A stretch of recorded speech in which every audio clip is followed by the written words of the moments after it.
अस्सलाम वालेकुम नाज़रीन, मैं हूं फ़याज़ अहमद अपने चैनल फ़याज़ अहमद तज़िया के साथ।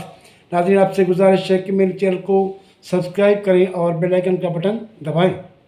नाज़रीन, मैं अपने चैनल का नाम दोबारा रिपीट करता हूं, फ़याज़ अहमद तज़िया। नाज़रीन, आज का जो टॉपिक है वो इंतहाई दिल खराश है। फ़लस्तीन पे मज़ालिम तो बरसों से चले आ रहे हैं, मगर आज इंतहाई हौलनाक वाक़या हुआ है। ज़ालिमाना कार्रवाई जो इसराइल ने की है वो हुई है। एक तरफ से मुकम्मल सफ़ाकियत और यज़ीदियत का मुज़ाहरा किया है इसराइल ने। स्कूल, फ़लस्तीन के एक स्कूल पर बम गिरा दिया है जिसमें मासूम बच्चों की जानें गई हैं। नाज़रीन, अफसोस की बात है कि इस वक्त दुनिया सारी सोई पड़ी हुई है। फ़लस्तीन वाले तनहा हैं और कोई भी उसका साथ देने वाला नहीं है। सिर्फ एक ही मुल्क है ईरान, वो इसके साथ खड़ा हुआ है। मगर ये हकीकत है कि ईरान एक कमज़ोर मुल्क है, इतना ताकतवर मुल्क तो है ही नहीं, मगर कमज़ोरी के बावजूद भी वो इसके साथ खड़ा हुआ है। तो इस पर हम बात करेंगे कि नाज़रीन, फ़लस्तीन के एक स्कूल पर इसराइल ने हौलनाक कार्रवाई की है और इस कार्रवाई से हम अगर अंदाज़ा लगाएं कि स्कूल पर बम गिराया ना, स्कूल पर बम गिराया गया है, इस पर तो ये अक़वाम मुत्तहिदा को, सलामती काउंसिल को तो कब का जागना चाहिए था। इसराइल के ख़िलाफ़ जंगी जराइम के केस दाखिल करने थे और उनका घेराव करना था। दुनिया सारी उठ जाती, मगर सबके ज़मीर सोए हुए हैं और कोई जाग ही नहीं रहा। हालत ये है कि अरब ममालिक भी सोए पड़े हैं, दूसरे ममालिक भी सोए पड़े हुए हैं। सिर्फ मैंने कहा सिर्फ एक ईरान ही है जो थोड़ा बहुत फ़लस्तीन के साथ खड़ा हुआ है, मगर वो ख़ुद कमज़ोर है। तो इसराइल जैसे और अमेरिका जैसे ताकतवर मुल्क और यूरोप, पूरा यूरोप इसराइल के साथ खड़ा हुआ है। अभी जो है वो सियासत चल रही है, अभी इंसानों की बातें वो नहीं कर रहे।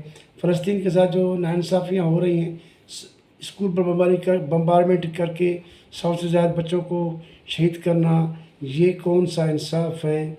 ये कौन सी जंग है? या खुद ही यज़ीदियत में हुआ था, करबला में 6 माह के बच्चे को ज़बह किया गया था। तो वही कार्रवाई इसराइल जो है वो कर रहा है और दुनिया खामोश है, तमाशाई देख बनी हुई है। अक़वाम मुत्तहिदा खामोश है। अमेरिका के और इत्तेहादियों के होश वो समझो ख़ता हो चुके हैं। इस जुल्म की कार्रवाई पर वो बात करने को तैयार नहीं है और फिर वो बात करते हैं अमन की, और फिर वो बात करते हैं भाई इसराइल से हमास का समझौता हो और अमन हो।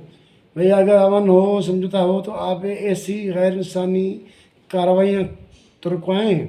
इसराइल को इतना तो लगाम दें कि वो गैर इंसानी कार्रवाइयाँ ना करे। मगर अफसोस की बात है नाज़रीन कि दुनिया खामोश है। फ़लस्तीन में एक बड़ी ज़ालिमाना कार्रवाई की है मासूम बच्चों पर, जो बम गिराए गए हैं। 100 से ज़्यादा मासूम बच्चे शहीद हो चुके हैं और जो है सैकड़ों ज़ख्मी हैं। अब बताओ कि लोग कहाँ पनाह लें?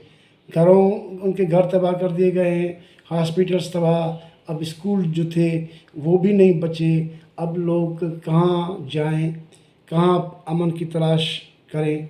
अरब जितने हैं इसराइल के बराबर में सारे अरबी हैं, मगर वो अरब हुक्मरान जो हैं वो समझो कि इंसानियत उसमें है ही नहीं। इतना जुल्म हुआ है तो उठा ही नहीं कोई भी अरब हुक्मरान। हालांकि उनको उठना चाहिए था, शदीद एहतजाज करते, घेराव करते। अब इतना बड़ा मौका दिया है इसराइल ने, हमास के लीडर को शहीद कर दिया ईरान में, इसके बाद लेबनान में शहीद कर दिया हिजबुल्लाह के लीडर, हमास का लीडर कल दोबारा एक और शहीद हो गया है कमांडर। ये तो होते रहते हैं, मगर मासूम बच्चों को स्कूल को टारगेट बनाना, ये तो गैर जंगी जराइम है। ये तो अक़वाम मुत्तहिदा का जो उसूल है उसके बरक्स है, मगर अक़वाम मुत्तहिदा इस पर कुछ नहीं बोलती। क्यों?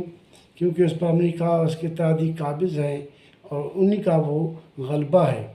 تو اس حساب سے ناظرین ہمیں افسوس کے ساتھ کرنا پڑا ہے کہ سارے مسلمان جو ہیں وہ اس وقت سوئے پڑے ہیں، اور فلسطین جو ہے اور اس کے ساتھ ایک ایران ہے وہ تن تنہا جو ہے لڑ رہے ہیں۔